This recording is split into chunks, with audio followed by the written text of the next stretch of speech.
You're listening to Free Mama Radio, where we believe you can have both a successful business and show up as the mom you want to be. I'm your host, Lauren Golden, a mom who built a full-time income working part-time hours. Now, I help other moms like you learn how to work from home on your own terms, take control of your schedule, and make more money so you can live a totally awesome, guilt-free life. I am on a mission to make sure that no mother has to choose between family and financial stability. So if you've been wondering, can I really have it all? This podcast will give you the answers. Hey mamas, welcome back to another episode of Free Mama Radio. I'm here with my friend Hillary Sutton. She is the CEO of HSL Digital, a content marketing consultancy that she runs from a loft above her bedroom. She has been all over the interwebs. I'm not even going to read all of her credentials. We don't have time for that. She's been published everywhere. You can go to freemamaradio.com. You can check them all out. She's pretty much internet famous.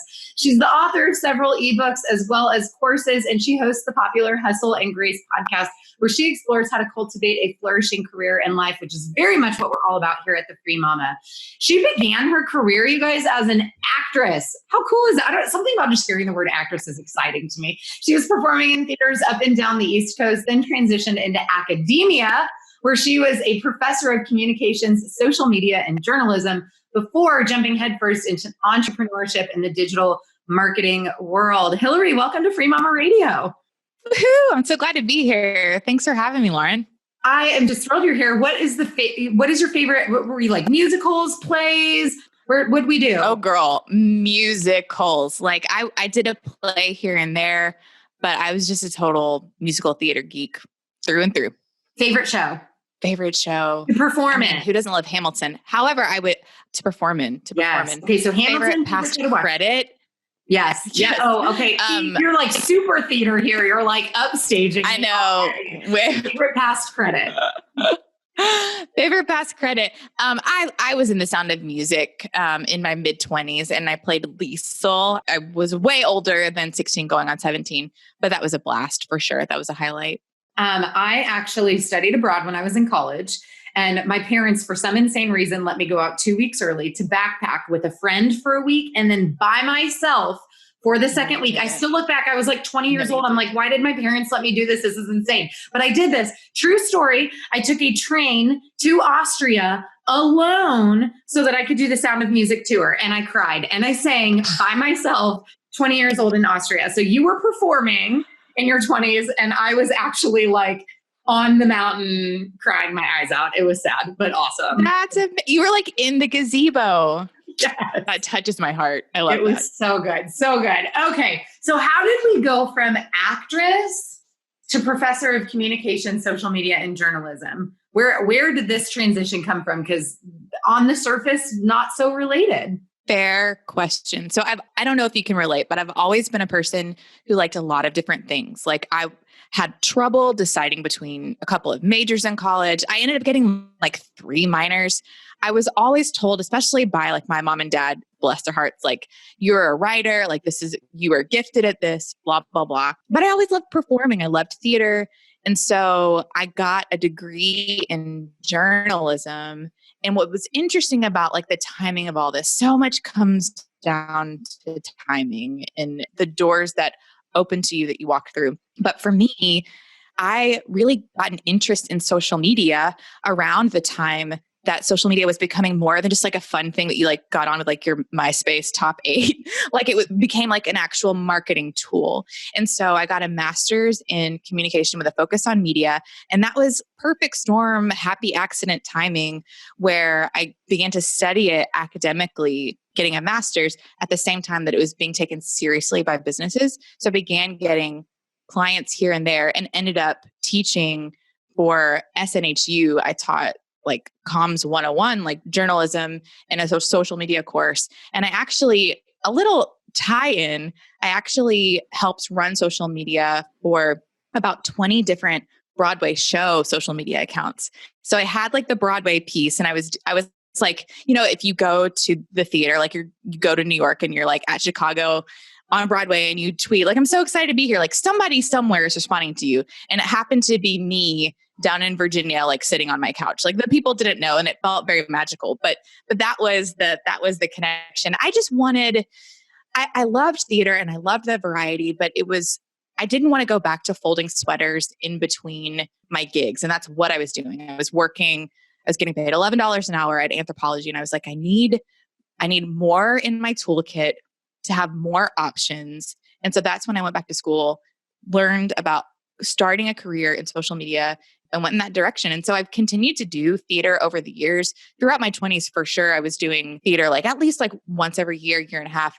Things have quieted on that front since I had a baby 2 years ago. Totally filled up having a podcast, doing other things, speaking in person, having conversations like this. That's that leap that you were asking about. That is so awesome. There's a couple things in there that I want to unpack. The first is that you started by saying that you were always interested in a lot of things. And I kind of relate, Hillary, but I have a feeling that a lot of our listeners can maybe even relate more than me. And the first person I thought of when you said that is actually Marie Forleo. You guys don't know who Marie Forleo is. She's amazing. Just Google her. She's awesome business coach and she's like friends with Oprah. So #goals. Okay. But she talks often in her community about this idea of being a multi-passionate entrepreneur. I am a little bit laser focused on things, but it sounds like for you really thrive when you're doing different things. A few years ago, I read this book by Greg McKeown called Essentialism. And he went to anyone, especially someone who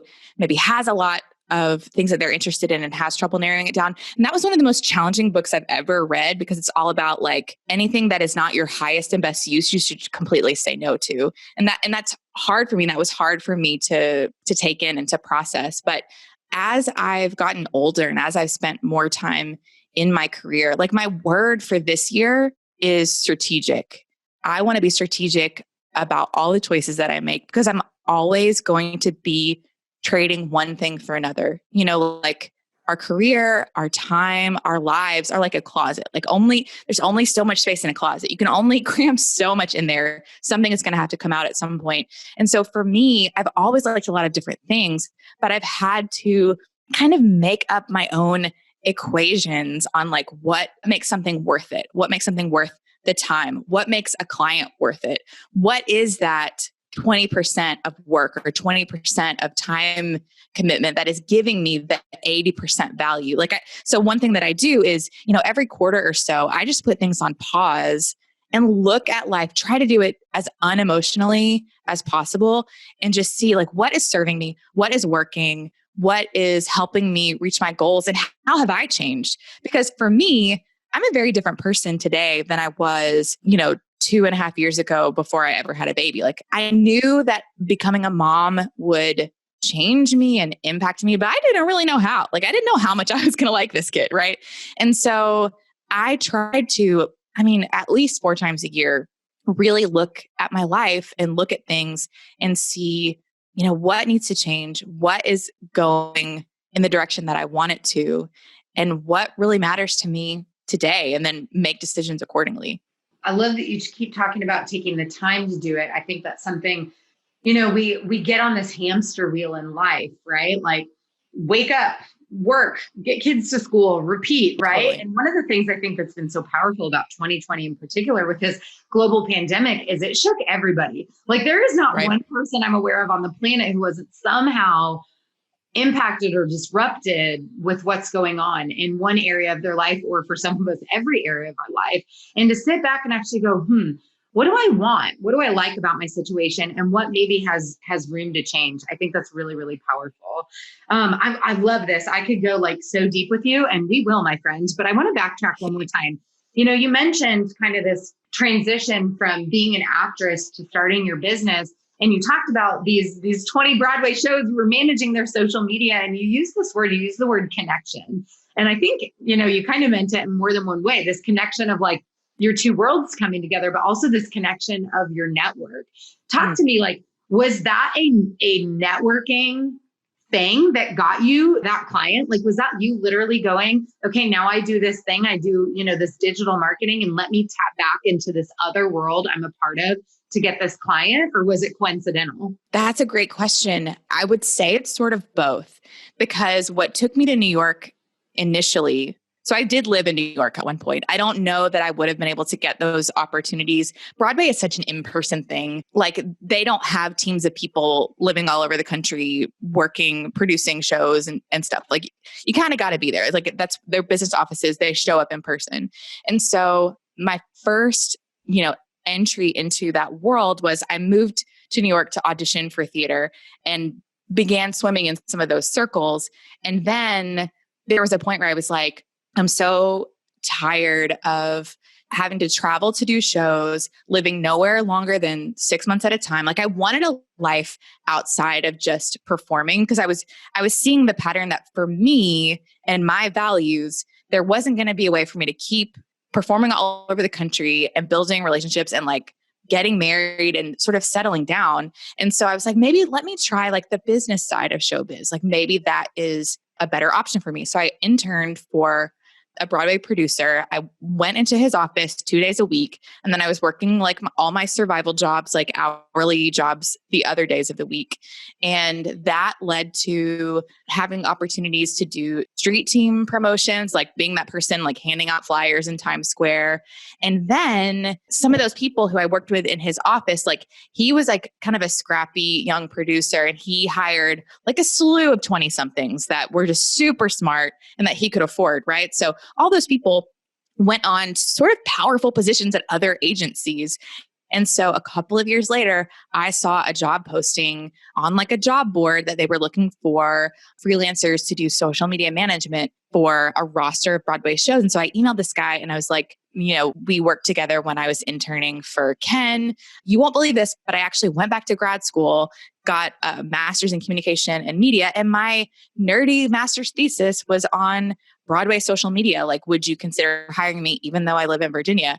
And they did because of that, previous like personal connection. And then also I think they just saw like how spastic I was about Broadway at the time. And, anybody who's hiring someone, if they sense in that person like a real passion for the topic, they're going to be more likely to want to hire you because they see that you get it, And so that's how that happened.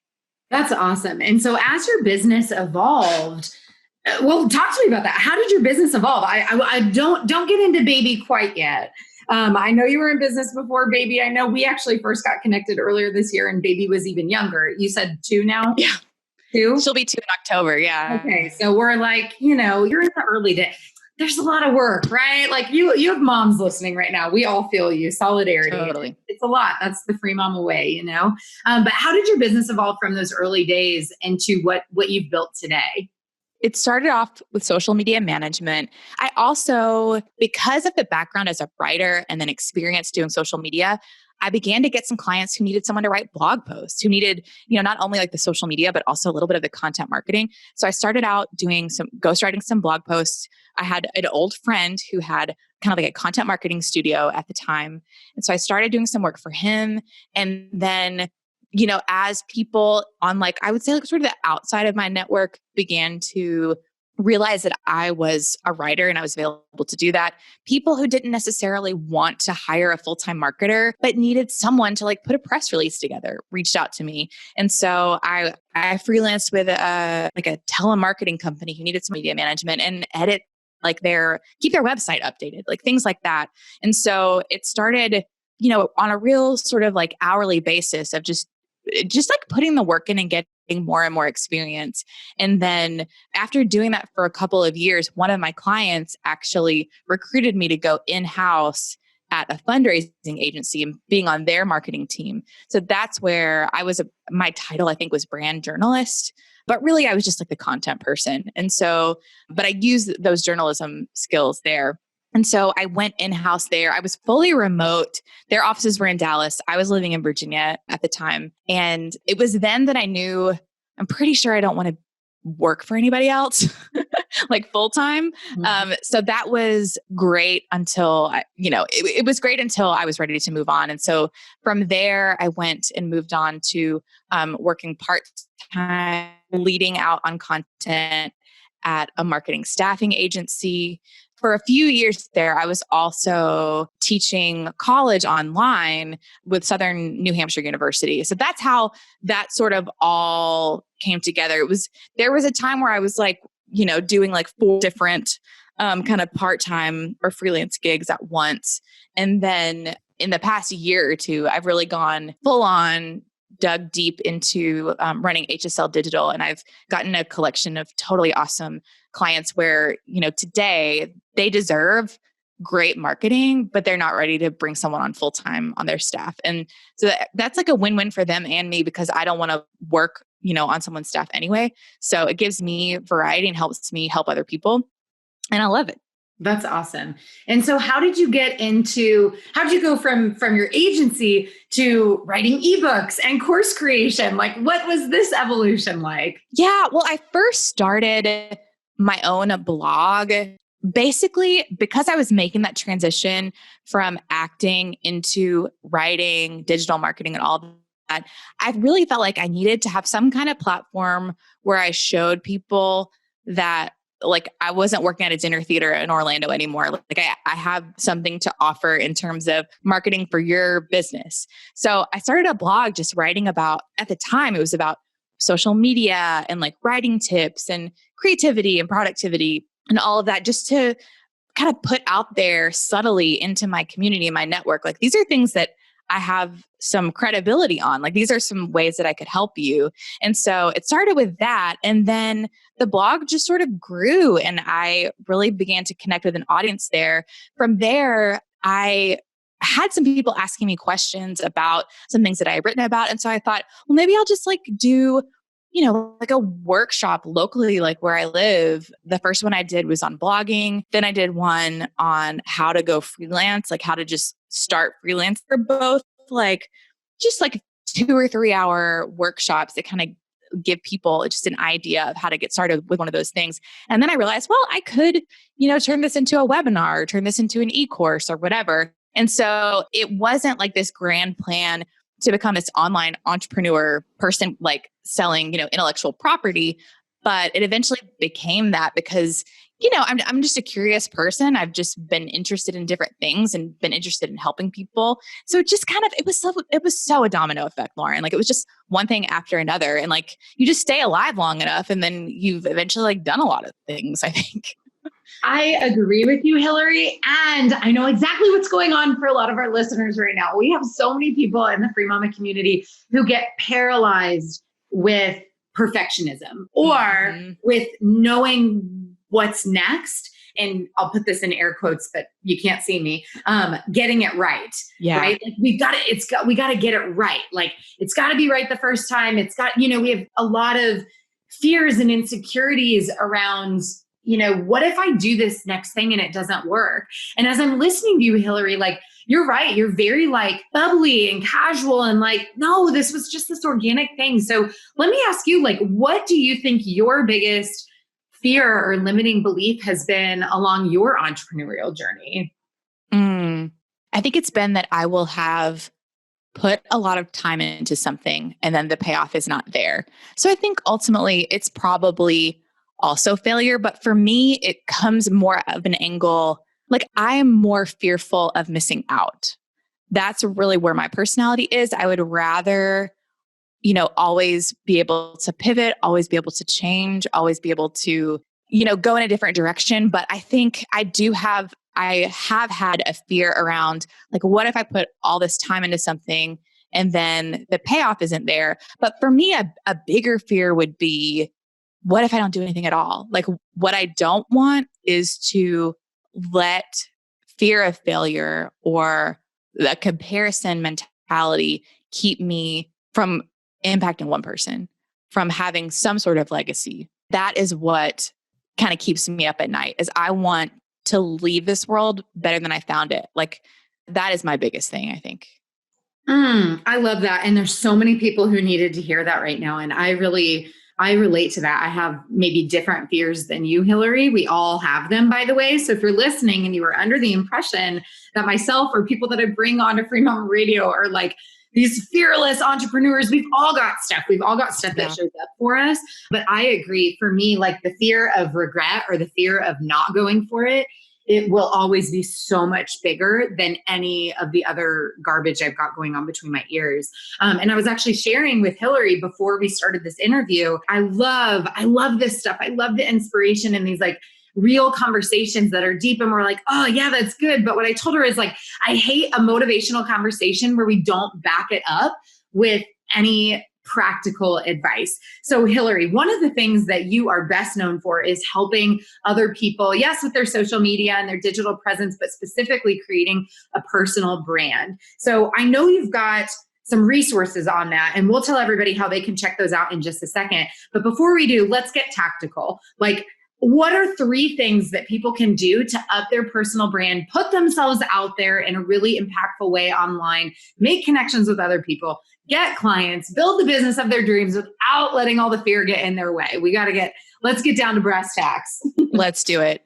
First of all, personal branding is critical because that is your way of being able to control how you're experienced online, what is out there about you. Where do you start with that? Well, first, you need to know what already exists online about you. You got to go Google yourself. The most important content there will be pages and pages and pages, but what matters most is the first page, those first 10 entries. Like, find out, is it you even? It might be somebody else with your name. What is coming up? What will people learn about you by just Googling your name?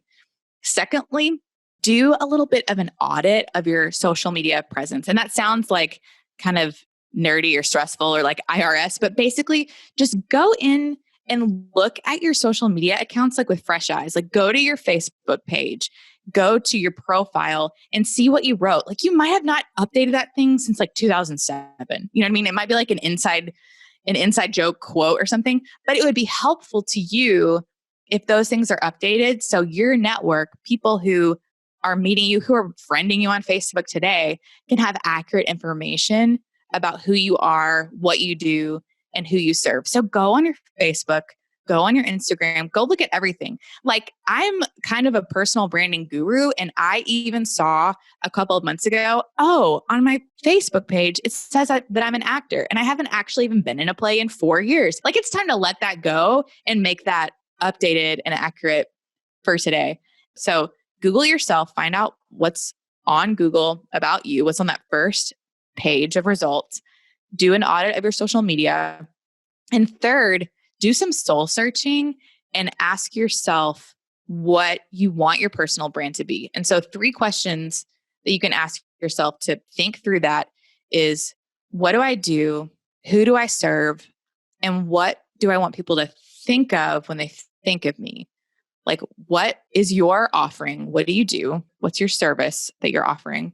Who do you serve? Who is your target audience? Who's your buyer persona? Who's your target customer, client?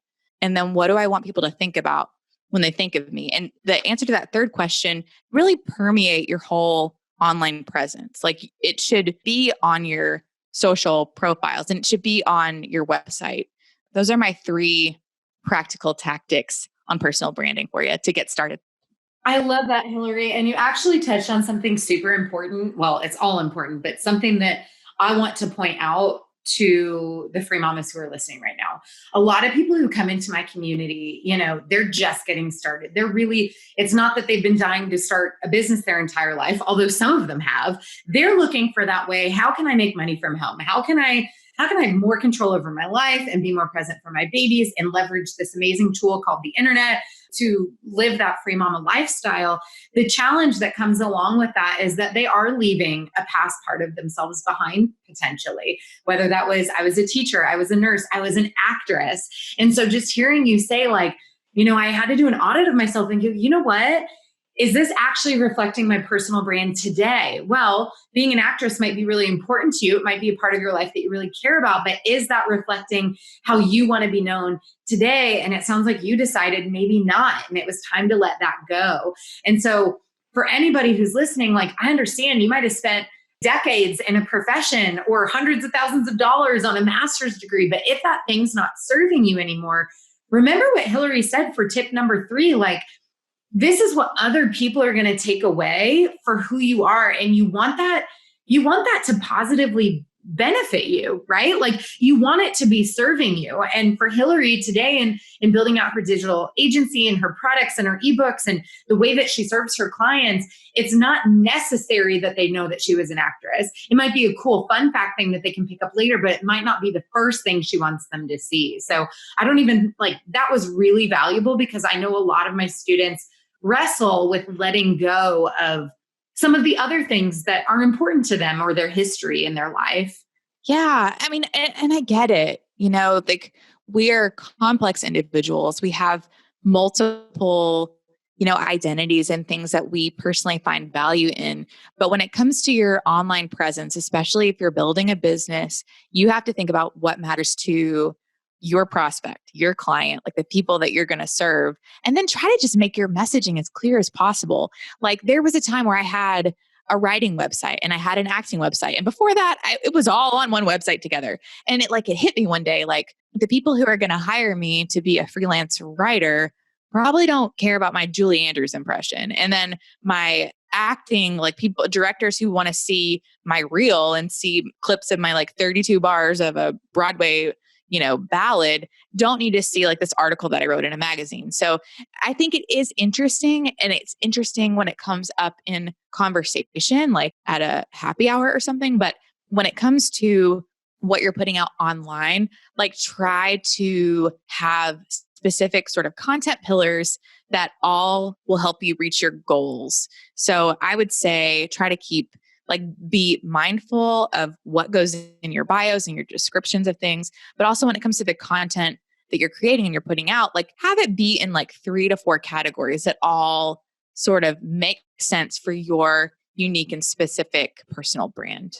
I love it. And you have an amazing personal brand yourself. You are a self-proclaimed personal brand guru and fabulous digital marketer. And you've got some yummy stuff for our free mamas. Specifically, she has a free 31-day personal brand challenge. We will put the link to that challenge for anybody who knows that they need to dust off their social media and maybe spend some time on Google and see what shows up with their name.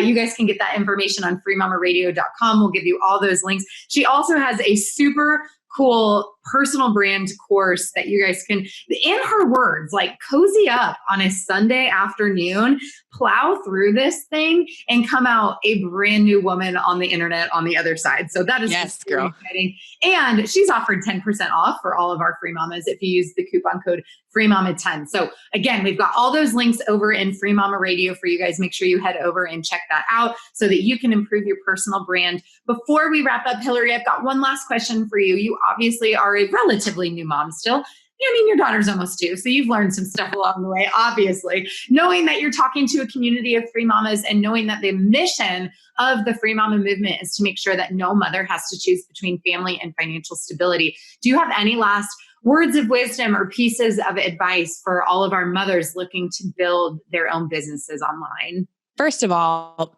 more power to you for pursuing something that lights you up and is meaningful to you and gives you purpose outside of motherhood. Motherhood is challenging. It stretches you literally, physically, and emotionally in ways that you could have never imagined. But I think that you got to give yourself grace. Like at the end of the day, having a fantastic career is so meaningful and enriching, and raising these tiny humans is an incredible, awe-inspiring gift. But give yourself grace in times of pandemics, in times when baby's not sleeping through the night, in times where you might have a kid with special needs, like whatever your situation is, like try to be realistic about what you can do. Like what can you do to move the needle in your work towards your goals in any given season? Because they're going to be seasons where you have more space, where your kids are actually going to school and you have like a quiet house to work in. And then there are going to be seasons that are more challenging. And so don't compare the surrounding situation is easier to a season that's more challenging. Do what you can do when you can do it, and try to do what you can to avoid burnout so you can have longevity and really have this beautiful career and this beautiful life that you love for a long time. Beautiful. Hillary, thank you so much for your time and wisdom today. I'm so grateful for you being here on Free Mama Radio. Guys, head over to freemamaradio.com. Make sure you connect with Hillary. Take advantage of her free personal branding challenge, and make sure you guys show up as the awesome women that you are. We'll see you next time. I hope you enjoyed this episode of Free Mama Radio. Don't forget to check out Free Mama TV right here on YouTube for hundreds of how-to videos and interviews to help you start, grow, and scale a virtual business from home. If you want to join a community of tens of thousands of moms just like you, make sure you join the Free Mama Movement group over on Facebook. And lastly, if you want to learn more about how we can do this together, work to achieve your goals, and make you our next success story, check out my free training at thefreemamamovement.com. I'll see you next time.